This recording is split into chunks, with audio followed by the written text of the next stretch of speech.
పడిమెట్ల పైకెక్కి గుడికేగు భక్తులకు ఎదురొచ్చే బంగారు స్వామి ఇరుముడులు స్పృశించి శుభమనుచు దీవించి జన బృందముల చేరే జగమేలు స్వామి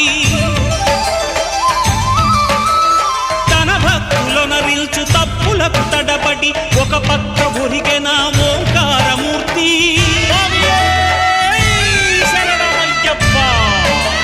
స్వాములందరూ తనకు సాయము కాగా ధీమంతుడై లేచే ఆ కన్య స్వామి పట్టబంధము వీడి భక్తతతికై